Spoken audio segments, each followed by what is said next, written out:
Our next item of business is Stage 3 proceedings on the Scottish General Elections Coronavirus Bill. And in dealing with the amendments, I think there are only 4 amendments, but we should have the bill as amended at Stage 2, the marshalled list and the groupings. Just to remind members, the division bell will sound and there'll be a 5-minute suspension should we have a division this afternoon, and the period for each division will be 1 minute. Now, turning to the marshalled list, I call Group 1, postal voting arrangements for the 2021 election. Can I call Amendment 2 in the name of the Minister, Graham Day, grouped with Amendments 3 and 4, Minister to move Amendment 2 and speak to all the amendments in the group. Presiding Officer, Section 4 of the Bill sets out the requirements for a report the Scottish Ministers are obliged to publish after the new deadline for postal vote applications. As amended at Stage 2, the report will set out the number of persons who are registered to vote at the 2021 election, the number of persons who have been granted a postal vote for the election, and the number of applications still pending. Amendment 2 seeks to add a requirement to Section 4 that the report must contain information on the funding provided by Scottish Ministers to ensure that electoral registration officers have adequate resources to deal with any increase in applications for a postal vote for the 2021 election. That is, any increase arising as a result of the coronavirus. This responds to Anas Sarwar's Amendment 19 at Stage 2 on a similar theme.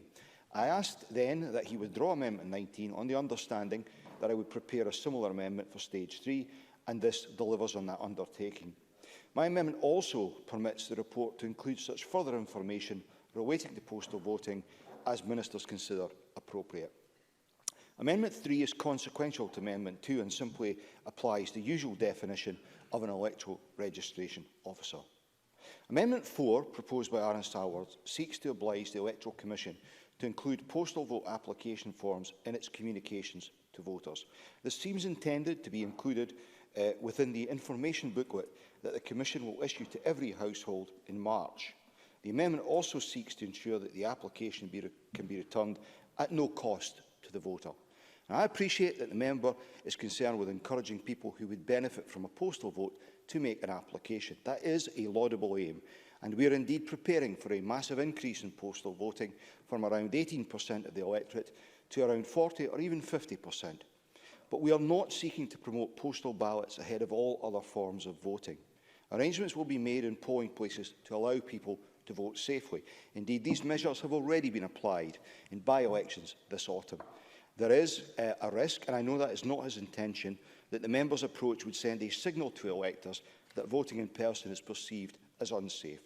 It would also result in a large number of people who already have a postal vote receiving a new application form. This could cause confusion and result in duplicate applications, which registration officers cite as a significant problem in processing applications. A further problem is that around 60% of households in Scotland comprise of 2 or more adults, so there would inevitably be problems if only one copy of the form arrived and the household wanted postal votes. And because the Commission booklet goes to all households, there will be cases where the application form will be sent to households with no registered occupants. And finally, applications would have to be returned to a centralised return address, who would then have to be distributed to local registration offices, adding a further layer of bureaucracy and wasting valuable processing time. Now, I agree that people need to be made aware of their options, and we're doing that. That's why the Chief Medical Officer will be writing to those who are shielding in January to highlight the postal vote process. It is also why the Government has agreed to cover the cost of registration officers writing to 2.5 million households in February to highlight voting options. That correspondence will note who is registered to vote at an address and who has a postal vote or proxy vote already. It will provide details of how to register or apply for postal or proxy votes. It will promote online and telephone options for doing that, which will ensure no postage costs to the applicant. Members have highlighted that there can be a cost in a relatively small number of cases where people are applying for a postal vote. What these measures will do is proactively direct voters to the local registration office for postal vote applications to ensure the voter does not incur any such costs. In conclusion, Presiding Officer, and given what I've just said, I do not agree that there is a need to indiscriminately distribute thousands of postal vote application forms to people who do not need them or do not want them. And given the timing of the Electoral Commission booklet, there would be a risk of creating a surge at the very point in the process that we would not want that. So I move Amendment 2, and I invite Mr Sarwar not to press his amendment. If he does, I would urge members not to support it. Presiding Officer. Thank you very much, Mr Day. And could I call on Sarwar to speak to Amendment 4 and the other amendments in this group? Thank you, Presiding Officer. Can I say at the start that I thank the Minister for Amendment 2, and we will be supporting it. I think it's a very welcome intervention in terms of making sure that we have fully resourced EROs and in terms of the process of the conduct of the election as well. On Amendment 4, I think given what the Minister has set out today and given the briefing that we've had from the Electoral Commission, I will not be pushing it to a vote, but I do want to make what I think is a really important point here on the principle. I think we have shown a lack of ambition, to be frank, as a collective on this bill. And what I mean by that is I fully accept that we need to make the electorate more aware of their rights and how they can vote in the election. But I think we also need to make it easier for them to exercise that right as well. And when the Minister and I had our own discussions, and indeed at the stage 2, we both had a desire for the booklet to be going out as early as possible. My preference was towards the end of January. His preference was at some point in February. Again, I would have compromised in the beginning of February.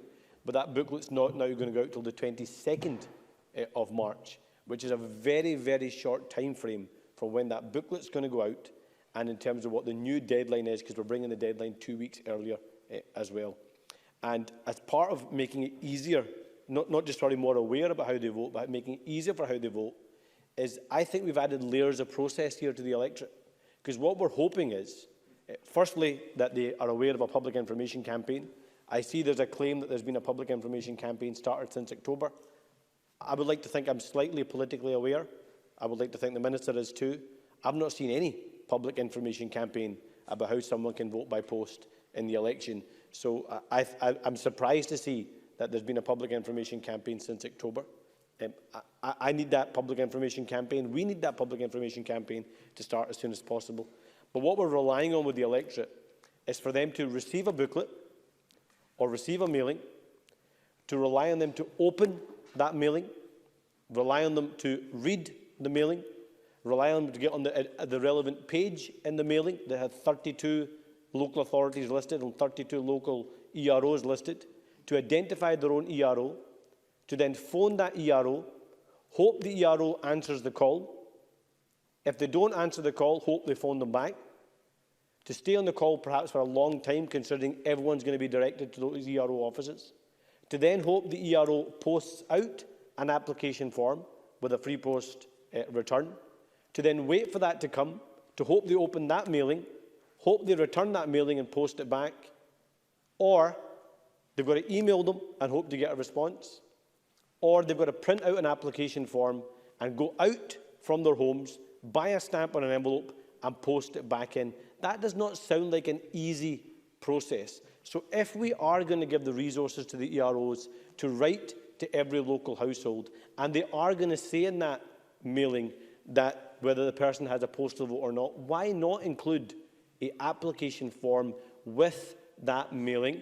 Why not include an application form with that mailing that gives a free post return for the person to send it back in, if we are going to be actually trying to actively encourage more people to use that ballot? That's what I'm seeking the Minister to see, I hope, some sense on. And what I would hate to see, and he called me paranoid at stage 1, he's probably going to call me cynical at stage 3. What I would be really unfortunate to see is that the EROs and the Electoral Commission do not send out free post application forms, but political parties instead send out free post application forms, and then they're the ones that are filtering those forms and sending them on to the ERO office. That would be really, really unfortunate, and I think go against the vital principle of what we want for this election, which is an accessible election, a fair election, and I hoped we could work together on that. and I hope the Minister can see some sense in that, hopefully, in these final moments. But in saying that, we will support the amendments in the name of Graham Day, and I will not be pushing my own amendment. Thank you, Mr Sarwar. I call Patrick Harvey, who joins us remotely. Thank you, Presiding Officer. I'm pleased that Anna Sarwar raised these issues both at stage 2 and now at stage 3, even if the precise amendment that he brought at stage 2, I think for reasons that we all discussed, wasn't quite right. And I think that the Minister has brought, both in his amendment and in the commitments that he's given verbally in the Chamber, I think he's brought the right solution. We all want the same thing here. We want people to be able to register for a postal vote. We want that to be easy and free of cost. I think Anna Sarwar perhaps slightly overstates the complexity or the difficulty in registering. I think the range of options that exist will make it easy and cost-free for people to both register for and then exercise a postal vote. That's what we should all be seeking. And I would just finally say as well, this bill is not simply the result of government work. It has been shaped by a cross-party discussion. I think it does reflect on balance all of the issues that were brought to that cross-party discussion, including by the Labour Party and Anna Sarwar's colleagues in that discussion. And I hope that we can unite around the fact that we've got a bill that does address the concerns that many of us have raised during that process. Thank you very much, Mr Harvey. And can I ask the Minister if he wishes to make any comments by way of winding up? I do, Presiding Officer. First of all, let me welcome Mr Sarwar's announcement that he won't press his amendment. But I want to cover a few points. I don't in any way accept there's a lack of ambition about this bill. And if anything, the actions that I've outlined today make it easier and free for voters to register for a postal vote if they wish. Now, I share his desire regarding the Electoral Commission's post-out date of this booklet, but as he well knows, neither he nor I can instruct the Electoral Commission. But the postal vote, in postal vote terms, this booklet from the Electoral Commission is not pivotal because we will have already, through the EROs, written out to households on a local level. And as I said, making them aware of if the household occupants are registered, if they have a postal vote, if they have a proxy vote. And it will contain very clear instruction as to how to address the situation that requires to be addressed at a local level. No third party, not going through the Electoral Commission. And it is very simple. There will be a telephone number. They can phone up the local ERO and a form will be sent out free of charge. They can go online and they can request the form. And I'm not sure if Mr Sarwar cited on this, because of changes that we made earlier this year, they can take a photograph of that completed form and send it back to the ERO, and that will be accepted. So I think we've come a long way this year in making it easier for people to vote. That was our intention. I don't accept this idea about free post being necessary for the very reasons that I have outlined. So I welcome Mr Sarwar not pressing his amendment, and I invite members to support the amendments in my name. Presiding Officer. Thank you very much, Mr Day, and we'll go straight to the question, which is that Amendment 2 be agreed to. Are we all agreed? Yes. We are agreed. Can I call Amendment 3, Minister, to move formally? Move, Presiding Officer. Thank you. The question is that Amendment 3 be agreed to. Are we all agreed? Yes. We are agreed. Can I call Amendment 4, just confirm Anna Sarwar not to move? Not moved, Presiding Not Officer. moved. Thank you. And we turn now to Group 2. This is the power to provide for polling on additional days. Can I call Amendment 1 in the name of the Minister in a group on its own? Minister to move and speak to Amendment 1. Thank you, Presiding Officer. The question of whether and how additional days of polling should be arranged is a difficult one, and this is reflected in the amendments the committee agreed at stage 2. As I said then, we're not yet at the time when we have to take a decision. I hope we do not need to use this power, but it is something I'm keeping under review with the convener of the Electoral Management Board. The bill now provides that any additional days of polling will depend upon the convener recommended that those days are needed. And I would remind members that the current advice from the convener is that 1 day will be sufficient. On this and much else, it's important that we are guided by those with the relevant expertise in running elections. The bill also now provides for the use of this power to be subject to the affirmative procedure and be accompanied by a statement of reasons. At the stage 2 discussion, I undertook to Adam Tompkins that I bring forward a further amendment to restrict use of Section 8 to circumstances where Scottish ministers considered it necessary for reasons relating to the coronavirus. Amendment 1 delivers on that commitment, and I would invite members to support it. In conclusion, and to avoid any doubt, I would repeat that at the present time, neither I nor the electoral administrators expect to need to use this power, but the bill is providing for worst-case scenarios. And I move Amendment 1, Presiding Officer. Thank you very much. And no other members indicated they wish to contribute. So the question is that Amendment 1 be agreed to. Are we all agreed? Yes. We are agreed. And that ends consideration of amendments. Now, as members will be aware, at this stage in proceedings, I am required under standing orders to decide whether or not, in my view, any provision of the bill relates to a protected subject matter. That is, whether it modifies the electoral system and franchise for Scottish parliamentary elections. In the case of this bill, despite the fact that it's called the Scottish General Elections Coronavirus Bill, it does not relate to a protected subject matter. Therefore, it does not require a supermajority to be passed at stage 3. And we'll move on shortly to the next item of business. A short pause.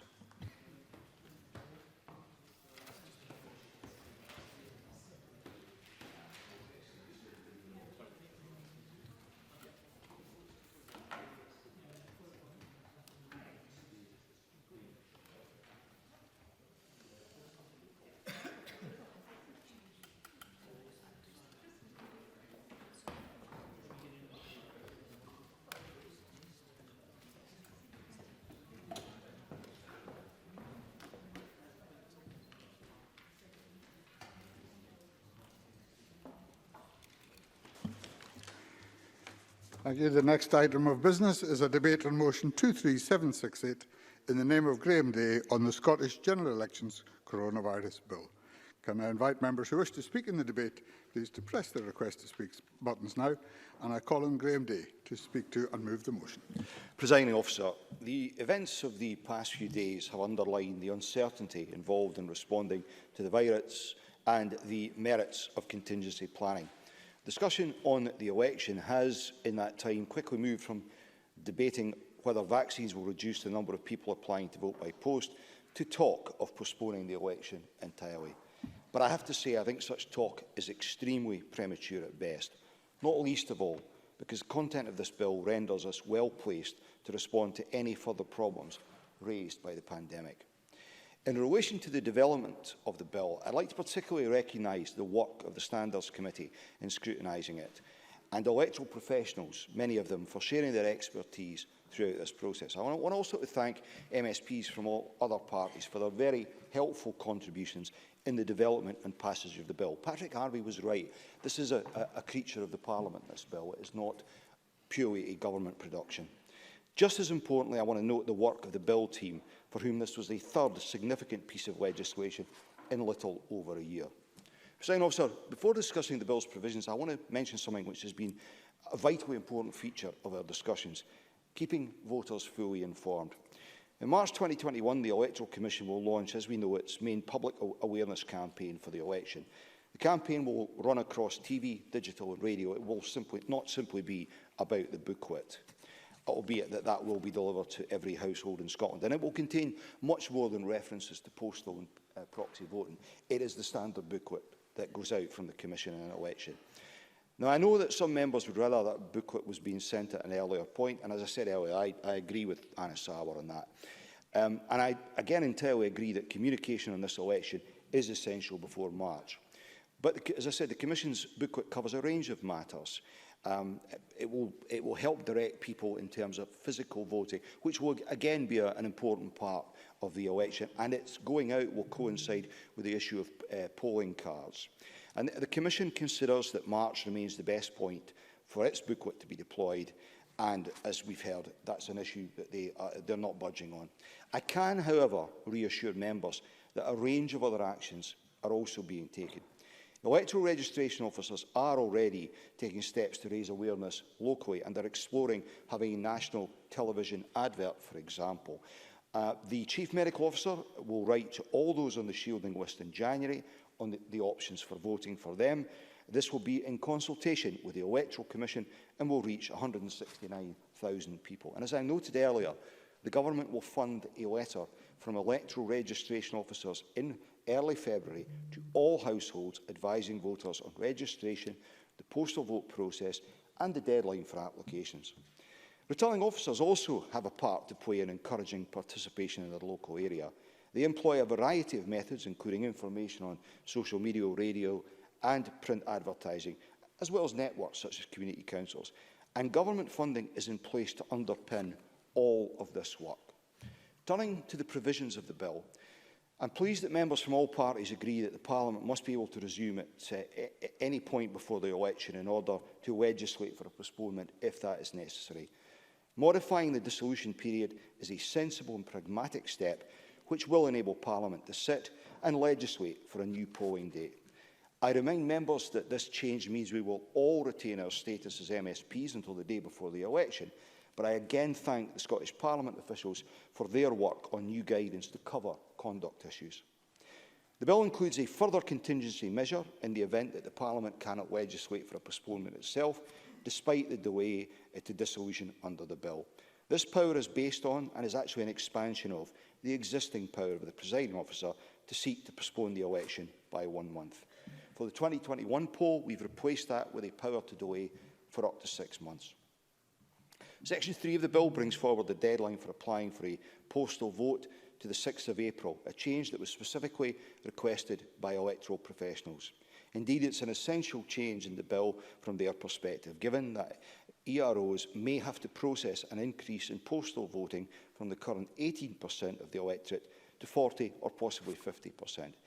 It's clear that, as well as giving electoral professionals additional time to process the increase in postal votes, they must be properly resourced. I'm therefore pleased that the amendment seeking to provide clearer information on resourcing provided to electoral professionals, which I discussed with Anna Sarwar, has been agreed today. Moving to Section 5 of the bill, which provides a power for an all-postal vote, as I said during the Stage 1 debate, the Government does not want nor expect to hold an all-postal election. We're putting in place a contingency measure in case the public health situation deteriorates significantly. It's also agreed that the election would have to be postponed to be made all postal. I listened carefully to concerns raised about the breadth of this power. As a result, I brought forward amendments at Stage 2 to make the use of the power subject to the affirmative procedure and to require ministers to weigh a statement of reasons. This further increased transparency and accountability to Parliament were this power ever to be used. Members raised concern in similar terms about the power at Section 8 of the bill for ministers to provide for polling over more than 1 day, potentially over a period of up to 9 days. I recognise the concerns raised around polling over multiple days and sought at Stage 2 to make any use of the power subject to a recommendation by the convener of the Electoral Management Board that polling should take place over additional days. The power was also made subject to the affirmative procedure at Stage 2, and I agreed with Adam Tompkins that it should only be exercised for a reason relating to coronavirus. I'm pleased that an amendment to that effect has been agreed today. In summary, this bill reflects our collective duty to ensure that the people of Scotland are able to exercise their democratic rights, and I'm confident that this bill provides us with the flexibility to ensure safe delivery of the 2021 Scottish Parliamentary election. Therefore, I move that the Parliament agrees that the Scottish General Election Coronavirus Bill be passed. Thank you. I now call on Miles Briggs. Thank you, Deputy Presiding Officer. I'm pleased to take part in today's Stage 3 debate. I'd like to start by thanking all those organisations that have provided useful briefings for today's debate and the earlier stages of the bill's consideration. I'd also like to commend all those who have worked on and contributed to the bill during what has been a very truncated parliamentary process, including members of the Standards, Procedures and Public Appointments Committee and the Delegated Powers Provisions Committee. And as it is the season of goodwill, can I take this opportunity to thank the Minister as well, who's constructively engaged with all parties on this. I think we got everything on our Christmas wish list from this bill, so I very much welcome the fact that positive engagement has paid off. And I'm pleased that we have largely been able to achieve significant cross-party consensus on this bill as it's advanced its way through the Parliament. And as the Minister has stated, we're having today's debate just a few days after the news that a new variant of COVID-19 has emerged. In fact, today there is already talk of a second in South Africa, something which has understandably raised further questions about May's election, but something which has emphasised the critical need for this bill and the provisions and contingencies contained within it, so that we can protect our democracy and make sure that we can hold a safe election. And from the outset, local authorities and returning officers have expressed concern at the pressures that an election and the expected increase in postal votes applications will present to them. Now, we are continuing to deal with the fast-moving, fast-evolving public health crisis, and it is important and indeed common sense that this Parliament has the powers and options available from this bill in relation to an expected election in May of next year. A major change that we very much welcome is the fact that Parliament as a whole will be given the appropriate opportunity to scrutinise and approve a number of key decisions in relation to any changes to an upcoming election if the COVID situation were to deteriorate any further, rather than solely being down to SNP ministers. When dealing with this subject, it's right that Parliament, rather than solely ministers, are involved in decision-making, and it's appropriate that this bill now ensures any changes at all to postal votes and polling over additional days is actually now subject to the affirmative procedure of this Parliament. On postal votes, we look forward to ministers working with local authorities and election teams to make the public aware that the deadline in this election will be brought forward to April the 6th, in anticipation for that extra volume of postal vote applications. Ministers need to also ensure that our councils and election units have all the support and resources required to process expected increases in these applications. And I welcome the information outlined by the Minister today in relation to the public information campaign, especially around TV advertising and the additional communications which people will be receiving and hopefully will engage with these on an early basis. We all know the incredible pressures which local authorities in all our areas are under as we speak, and they are likely to see in the increasing weeks and months ahead even more pressures on them as we enter into higher tier levels. And I'd like to take this opportunity to pay tribute to all those working over the Christmas period, especially within local government, for the work which they will be doing on behalf of all of us. To conclude, Presiding Officer, all of us in this chamber hope that the election in May will go ahead on the scheduled date and the way in which we can make sure that we run a safe and efficient election and count, and that the next Parliament can safely be held as soon as possible after that count. The fact that several major national elections have taken place internationally during the pandemic, plus several council by-elections across the country, should give us reassurance that elections can take place during a public health emergency. Given the situation that we now see around the virus, I hope that we will have an early discussion as a Parliament in the new year whether a delay is indeed needed, and make sure that we can work to provide clarity to local authorities to plan for any delay as soon as possible. I again welcome today's debate, and the Scottish Conservatives will support the bill at decision time. Thanks. Thank you, and I call Anna Sarwar. Thank you, Deputy Presiding Officer, and like the Minister has done, I want to thank everyone that was involved in pulling the bill together and for all the cross-party engagement that took place throughout its process. I should give a special thank you to my colleagues Alec Rowley and Neil Findlay, who did most of the legwork on this bill. Like the EU withdrawal bill yesterday, I just came in for the latter stages for a bit of the glory on at the end, but the hard work was done by others. So I do want to thank both Neil Findlay and Alec Rowley.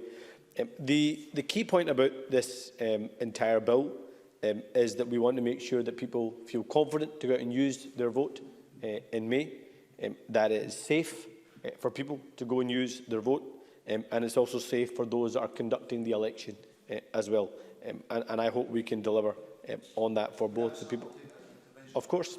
Anna Sarwar, in the Stage 2 process, I think, raised issues around the practicalities of polling stations. And I hope you'll find it useful, but I have reached agreement with the electoral professionals to provide all members with a briefing, an update on the progress being made around awareness raising on the postal vote, but also about the kind of social distancing measures and how they are addressing the kind of challenges that he raised at Stage 2. Anna Sarwar. I thank the Minister for that intervention. Yes, because polling places was an issue that I was going to raise. I gave him a specific example in the First Minister's own constituency where, although we have polling boxes that are 800 people and the social distancing that comes with that. Polling places still, many of them have over 2,000 electors, and that's going to have a challenge on any single day. And that also relies on how many people uptake the postal votes. I think if there is a concern that if the postal vote applications were much less than we predicted it to be, that might mean there's added footfall on the actual day itself and the concern that might bring. So I do welcome that reassurance from the Minister. There's probably just a few other things. One is around the number of days. I welcome where we've got to in the actual final bill in terms of coming to Parliament for an affirmative process. I do hold the caveat, though, that we may have a circumstance where the Election Management Board is neither recommending for or recommending against multiple days, but on a public health measure we may decide as a Parliament that we may need more than one day, and I hope that can be addressed in terms of consultation with the Election Management Board if that situation was to arise. I do think there's a wider debate to be had about the number of polling days we have out with our COVID response, but I think that's a debate for another day or another time. On the public information campaign, I know the Minister shares my frustration about how late the booklets will be going out, but I also accept that it's not the booklets themselves that are going to be part of that campaign. It does need to be television, radio, mail, social media campaign as well. And I would urge him, I think as a collective, we all need to, I think, be saying to the Electoral Commission that that needs to start as early as possible, be as well resourced as possible, and also be as simple a message as possible if we're to get the message out there to people. Apart from that, I think we are probably in a good place with where we've got to for the bill. Obviously, as the COVID response continues and we see what place we are in come January, February, March time, that may mean different considerations for us at that time. And I hope, just like we've had good cross-party discussions in the process of this bill, I hope those discussions can continue as we get closer to the conduct of that election in itself. But thank you to the Minister for his interventions throughout, and thank you for the positive engagement. And I'm also, I should say, thank you for the commitment that any resources that the EROs need, any resources, there should be no impediment for them to get those resources, because there cannot be any price for making sure we have a free and fair democracy. Thank you. Thank you. I now call on Patrick Harvey.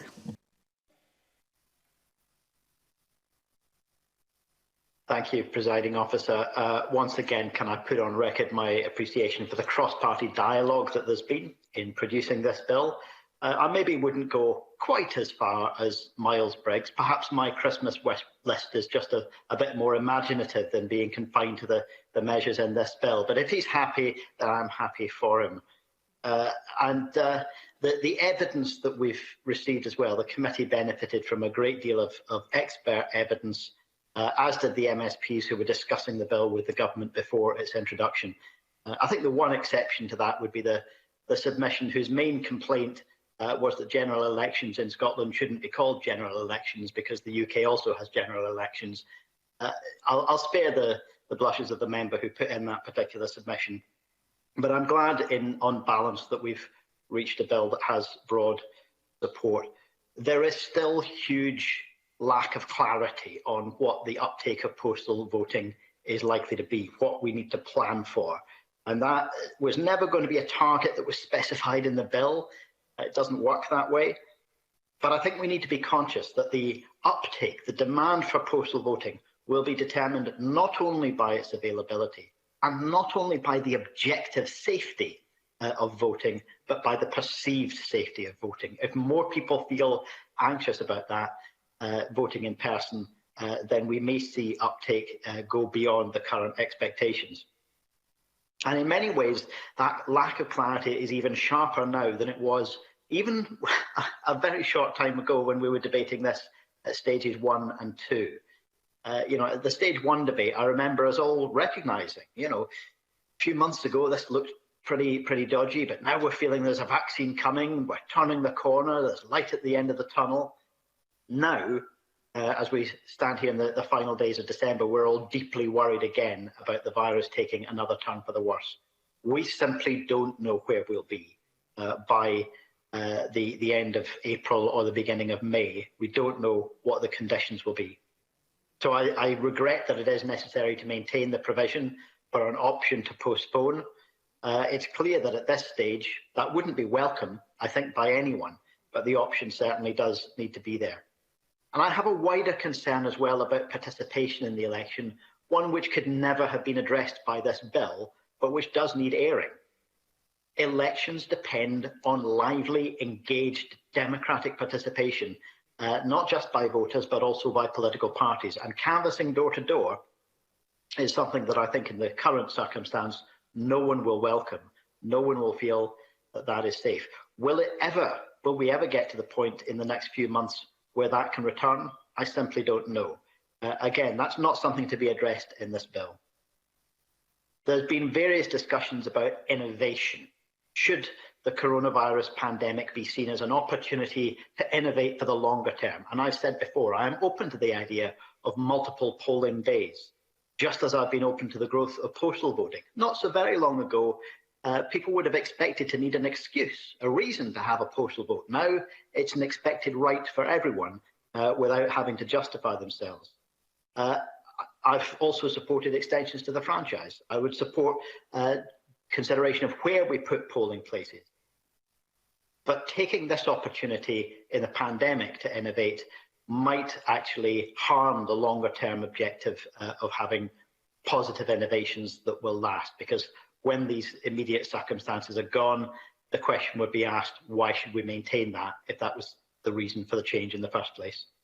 Presiding Officer, we all want the same thing. We want our elections to take place. We want them to be safe, secure, for there to be no barriers of cost. We want there to be voter trust and confidence in the outcome and high levels of participation. I don't know how well we will achieve these things in 2021, but this bill does give us the opportunity to do our best. Thank you. I now call on Liam MacArthur. Thank you very much, Deputy Presiding Officer, and I too thank the Minister, members, clerks and officials who've worked so hard to bring us to this point at breakneck speed. I must say that, like others, when this legislation was first proposed, we were all possibly forgiven for thinking that the end was in sight for the pandemic and we were really only considering contingency. As we gather here at stage 3, however, the landscape has changed quite dramatically, with the very real prospect of serious lockdowns running to uncertain points into the spring. We can perhaps appreciate rather more how important these precautionary steps are. At stage 1, I was concerned, like others, about the amount of power that was in the hands of ministers, who are in this case in a minority government, to trigger changes to elections in which they have skin in the game. The sentiment I expressed came against the backdrop of the US elections, which exemplified the need for robust systems of scrutiny. If nothing else, it showed that scrutiny is essential to combat false accusations and to restore public confidence in the conduct of those elections. I'm pleased to see the progress that's been made at stage 2 with amendments and again today, which place a limit on the exercise of that power and make, I think, changes which others have observed have brought in cross-party support. There'll now be stronger conditions for additional polling days to be called and a limit to the power to switch the election to be postal only. So this bill now gives us the best chance to run a safe and secure election, the underlying principle of this legislation. As I said at stage 1, by May we will have had our 5-year term, so it's important we do everything possible to make those elections happen. Again, let me express my sincere thanks to all the members who have worked diligently and at pace to get the legislation to this point. As Patrick Harvey rightly said earlier, and others have acknowledged, this has been, as it needed to be, a genuinely cross-party effort. And I can confirm that Scottish Liberal Democrats will be happy to support the bill at this decision time shortly. Thank you. Thank you very much. I now call Maureen Watt, who will be the only open debate speaker in this debate. Thank you, Presiding Officer. I'm pleased that there has been general consensus around the necessity for this fast-track bill. When I spoke at the stage 1 debate of this bill, just a few short weeks ago, we just heard of the availability of a vaccine against COVID-19, and we had hoped that some of the measures proposed in this bill would not be required. Yet, as the Minister has said, and others know, because of a new strain emerging, or strains emerging even, we're being faced with harder tiers of lockdown. We see why contingencies in this bill are necessary and why giving powers to ministers and the presiding officers to act quickly and decisively are really important. Throughout the drafting and progression of this bill, those most closely involved in ensuring free and fair elections, that is the Electoral Management Board, the Electoral Commission, the Scottish Parliament itself, and political parties have been closely consulted and very closely involved, and they all know the complexities of running elections. I'm pleased that the Minister today is ensuring that electoral registration officers will have the resources necessary to cope with an increase in postal ballots, and that those applying do not need to incur any cost in applying for a postal ballot. I think Anas Sarwar is trying to make heavy weather of this, and he shows little or no confidence in the resourcefulness of electors themselves if they want a postal vote, and the abilities of the electoral registration officers to deal with applications, which we hope will increase if people prefer to vote at this election in this way. However, it's really important that we stress that turning up to vote in person at a polling station will be safe and secure, and that additional measures will be in place to ensure social distancing and safety of voters. And I'm pleased that the Minister has announced that members will be updated on the measures being taken on this. I sincerely hope that the vote doesn't have to be postponed or taken over more than one day. As Patrick Harvey said, it is important to review the way elections are run, and indeed over the lifetime of this Parliament we have already made changes to Scottish Parliament elections, but this bill is not the place to take forward further changes. It is important that we all work for maximum turnout if that does mean increasing postal ballots. I too would like to thank the Bill team for their work in drafting this bill so quickly, and the clerks and Spice team who have helped the SSPA members like myself through this bill and its complexities. Presiding Officer, I could take up my full 4 minutes, but really I'm sure members have other things to do before they leave this building tonight. So I hope all will support this bill at decision time, and happy Christmas to all. A popular contribution. We now move to closing speeches, and I call Alec Rowley. Thank you, Presiding Officer. Could I say that from the outset of the discussions that we've had with the Government on this, I've always been very clear that Labour's position was that the election must go ahead. The only person that's ever actually raised the possibility of postponing the election while seeking what other parties were thinking was yourself, Mr Day. So I'm not sure where the talk of postponement has come, but certainly we have been clear for day one that democracy must go ahead. And that's been our position. The election will take place, however, under unique circumstances, and we must seek to take an ambitious approach to ensure that safety of voters and the poll workers and a maximum of voter turnout. That has always been our objective, and that's why we have said, and the point Anas Sarwar made when moving his amendment, we have said there has to be a strong public information campaign, and that information campaign makes clear for where people have any concerns whatsoever about voting next year that they should apply for a postal vote. Now, who would have thought last week that we would be looking at a virtual close down next week? But that's what's happened. So the idea that we can look ahead to May next year and know what's going to happen, and that's why we have supported this legislation coming forward, because we do not know what position we will be in. but we're absolutely clear that that poll has to take place and it has to be safe. And that's why I've certainly put forward the argument for day one, not just one day, but if it's 2 days, if it's over 3 days, whatever the safety measures are that need to take place to ensure the safety of the voters, but to ensure the safety of the staff that work in these election centres. So, you know, whatever steps need to take place, but I would emphasise more than anything that the government gave a commitment throughout those discussions to run a campaign that supported and encouraged people where they felt unsafe, that they would get a postal vote. And that requires dedicating sufficient resources to meet the possible demand of postal voting. And again, the government needs to be making clear to the Electoral Commission and to the electoral registration officers that resources where resources are needed will be made available. I think it sends a really... Yeah. Graham Day. And he's had my assurances on that, but more than that, he's seen that demonstrated. I know he's a very reasonable man. I hope he would accept that the commitment of additional resources to fund a letter to 2.5 million households in early February is a clear demonstration of the commitments that we have in this area. Alec Rowley. Yeah, and that's welcome. That has been the clear demand that I've certainly continued to put forward. So democracy needs to prevail. People need to be able to go and vote, and they need to be able to go and vote safely.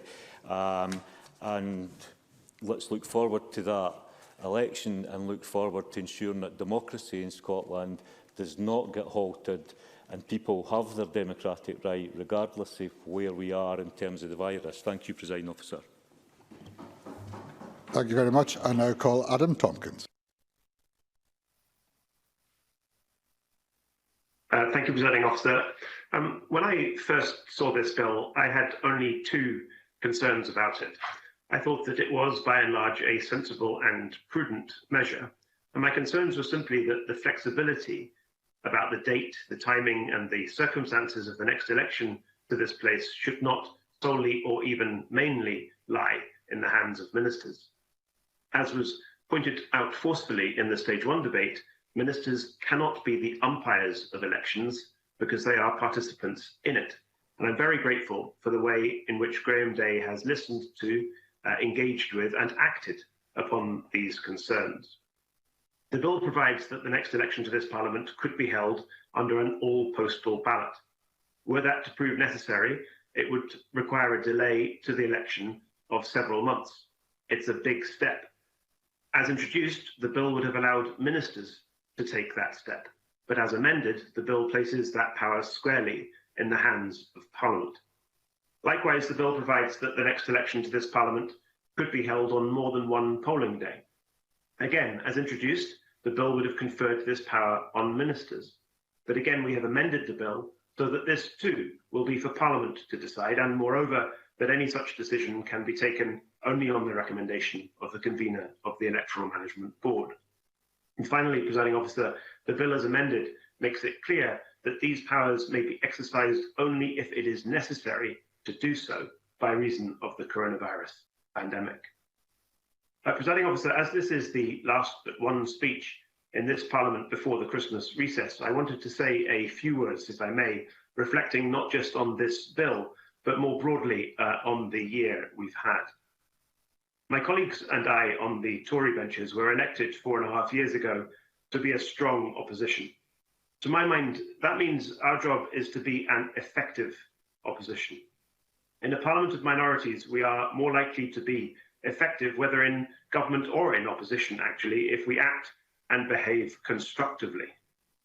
Just shouting no from the rooftops may appeal to the hashtag SNPBad brigade on Twitter, but it is never very likely to be effective, and ineffective opposition isn't strong at all. It's pathetic. This bill is a good example. By working with other opposition parties, and indeed by working with the government, we have turned what was a problematic bill into one that we will happily support at decision time tonight. But this has been a difficult year for oppositions. It's been a difficult year for a lot of people. It has been a difficult year for oppositions. Public emergencies push governments centre stage. Not only do they occupy more of the limelight, they also wield new, extraordinary and sometimes draconian powers. Holding the exercise of those powers to account is our job, and it has not been easy. But I want to close, Presiding Officer, by paying tribute to all those who have helped MSPs, not only in my party, but across the chamber to do that job. To the broadcasting and IT staff who have worked tirelessly to ensure that our committees can function pretty much as effectively online as they can in Hollywood's meeting rooms. To you and your team, Presiding Officer, for the efforts you have all made to enable this, a member addressing the Scottish Parliament not from within the chamber, but from his own kitchen at home. This has been a year that none of us will ever forget. As it draws to a close, may I wish all my friends and colleagues in the Scottish Parliament, in all parties and in none, a merry little Christmas and a happy New Year. Thank you. Thank you. I now call on Graham Day to wind up the debate. Presiding Officer, the process of this bill that we will vote upon in a few minutes has, as Miles Briggs and others indicated, been the result of constructive collaborative working. There's no doubt about that. From its conception, when all of the parties of the Parliament gathered to discuss what contingencies we might need to put in place for the 2021 election, through to the engagement of the Electoral Management Board, the Electoral Commission, the EROs and the Parliament itself, this has, to use a worn cliché, been a team effort. And that was absolutely necessary, because this piece of legislation needed to be one that everyone concerned in the electoral process could sign up to. I hope that many aspects of the legislation will not require to be deployed, but the developments of the past few days, and indeed the reports we're hearing this afternoon, have demonstrated the need to have contingency measures at our disposal. Between substantial additional resources being put into encouraging postal vote uptake and the planning of social distancing measures to facilitate in-person voting on the day, I believe we can deliver an election that those who wish to take part in can do so safely and securely.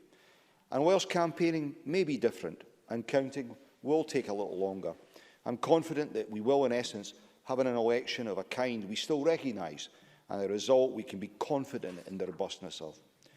But, Presiding Officer, I want to digress a little for a few moments, because it is so fitting that the last act of this Parliament in 2020, well, almost the last act, is not just a response to a pandemic which has dominated our work and the lives of all of us for much of the year, but a piece of primary legislation. This, as we all know, has been a year like no other.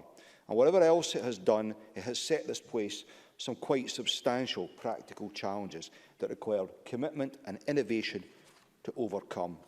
The Scottish General Election Coronavirus Bill isn't just the second piece of primary legislation to occupy us here this week. It will, all being well, be the 21st to be passed since this year began. And I look around the chamber and I see Liz Smith, a former colleague in the Bureau, and she will recall the discussions in the Bureau about the advisability in a relatively early stage of coming through the pandemic of this Parliament processing non-coronavirus legislation. But collectively we came to the view that the Parliament had to be seen to function, to do its day job, as well as respond to the many challenges the pandemic was setting us. And I think those decisions by the Bureau have been vindicated. And I pay tribute to Liz Smith and to Willie Rennie for the constructive role they played in that. Presiding Officer, a total of 19 Scottish Government bills covering topics as diverse as social security, agriculture, children, female genital mutilation, civil partnerships and animals and wildlife protection, and of course COVID-19, have all completed their parliamentary passage alongside a Members' Bill and a private bill. We've also seen the introduction of government bills covering heat networks, hate crime, redress for survivors of historical child abuse and care, incorporation of UNCRC, University of St Andrews degrees in medicine and dentistry, and domestic protection orders, alongside 10 more Members' bills and 3 from committees, cumulatively demonstrating how this Parliament has found a way to get on with the day job. Presiding Officer, with your indulgence, I want to recognise, as Adam Tompkins began to do, some of the people whose dedication and hard work has made that possible. Politicians praising themselves is never a good look, but I do think the conveners of our committees, backed by their clerks, have done incredible work keeping the show on the road. Hybrid or virtual sessions are never easy to put together and run, especially when the subject matter involves evidence gathering around legislation. But our committees have found ways and means, as you know, Presiding Officer. We've also established hybrid plenary sessions and virtual voting. And whilst we all recognise how at times the latter has tested the patience of members, its deployment has nevertheless been an achievement, one we would have struggled without. Who, a year ago, would have imagined us conducting stage 3 proceedings here with Patrick Harvey and Liam MacArthur contributing remotely? Which brings me to the army of people behind the scenes here and in government. We, the MSPs, simply could not have functioned within this place without the Parliament staff, the clerks, the IT team, the OR, security, catering, anyone and everyone who has played their part in this institution overcoming the challenges I mentioned earlier. And ditto the Scottish Government civil servants who have gone way above and beyond, both in responding to the pandemic itself and ensuring the administration could deliver COVID-related and non-COVID-related legislation on the scale that we have. As Minister for Parliamentary Business, I've seen firsthand on a daily basis the extent to which these officials have adapted their working practices, often involving extended days and weeks to keep the show on the road. And as with the Parliament staff, theirs has been a fantastic effort, and we should each of us thank them for that. Presiding Officer, there will be no let-up when we return from the festive break. Brexit impacts will be there to be faced. The pandemic, as we know, is not relenting. And there is a stockpile of legislation to be completed ahead of the election. But that is for another day. So in conclusion, let me wish all members and staff as peaceful and relaxing a festive break as it is possible to have. But colleagues, before we rise for that, I'd appreciate it if you could see your way to passing the Scottish General Election Coronavirus Bill. Thank you. Thank you very much. That concludes the debate on the Scottish General Elections Coronavirus Bill. Thank you, Minister, and we will move on in a moment to the next item of business.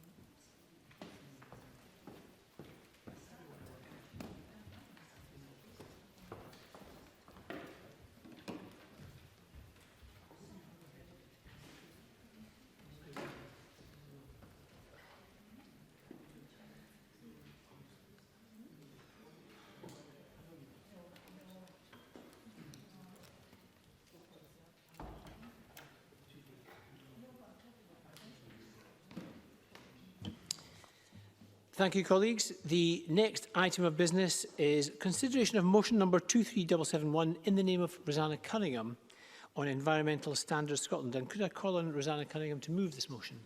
Formally moved. Thank you. The question on the motion will be put at decision time. The next item is consideration of business motion 23787 in the name of Graham Day on behalf of the Bureau setting out a business programme. Could I call on the Minister to move this motion? Move, Presiding Officer. Thank you very much. No member has indicated they wish to speak in the motion. The question, therefore, is that motion 23787 be agreed. Are we all agreed? Yes. We are agreed.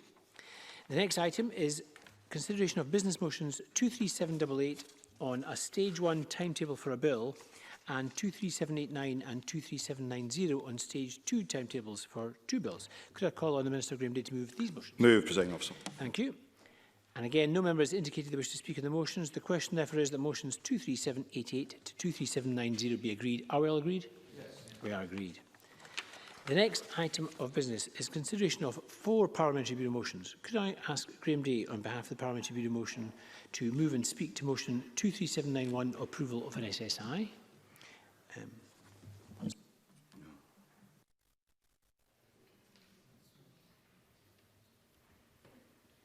Actually, I wonder if I could ask the Minister to move all 4 motions together and speak to the motions 23791, 23792, 23793 and 23804, all on approval of SSIs. Let me move those motions and provide a little background to them, Presiding Officer. 23791 modifies some of the restrictions and requirements, including specifically during the period from 23rd December to 27th December 2020. These regulations give effect to the First Minister's announcement of 1st December and came into force on the 4th of December. 23792 modifies some of the restrictions and requirements in relation to students returning home at the end of term for Christmas. These regulations give effect to the First Minister's announcement of 24th November and came into force on 27th November. 23793 modifies some of the restrictions and requirements for the different levels and set out changes to the levels that apply to some areas of Scotland. These regulations give effect to the First Minister's announcement of 8th December and came into force on the 11th of December. 23804 makes adjustments to the provisions on festive gatherings and the levels to which local authorities are allocated. The regulations gave effect to the First Minister's announcement of the 19th December and came into force on the 21st December, save for adjustments to levels which take effect from the 26th of December. Thank you, Minister. And the question on those motions will be put at decision time. The next item is consideration of 8 Parliamentary Bureau motions. Could I again call on Minister Graham Day to move motions 23794 to 23799 on approval of SSIs, 23800 on committee meeting times and 23801 on committee membership? Moved, Presiding Officer. Thank you very much. So we're going to turn now to decision time. And the first question is that motion 23768 in the name of Graham Day on the Scottish General Election Bill be agreed. Now, this is an act of Parliament, so we're going to have to suspend Parliament to allow members to access the voting app. So a short suspension while we access the voting app.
Thank you, members. We are now broadcasting and we're back in session.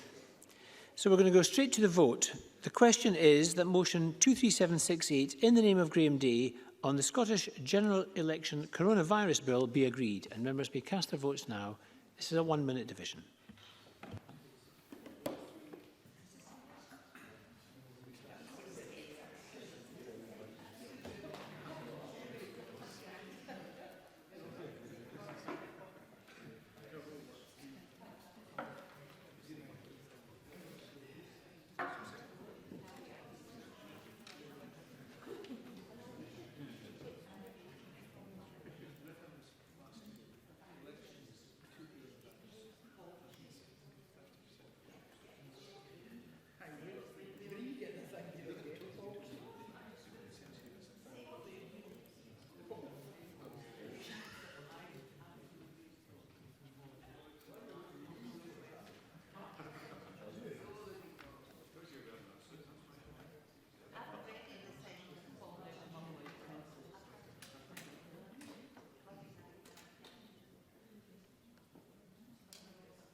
Thank you, colleagues. That vote is now closed.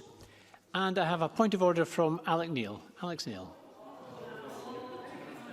Presiding officer, my voting app isn't working, and I would have voted yes had I been able to vote. Thank you, Mr. Neil. I will record you as voting yes to that piece of legislation. Thank you. That will be added.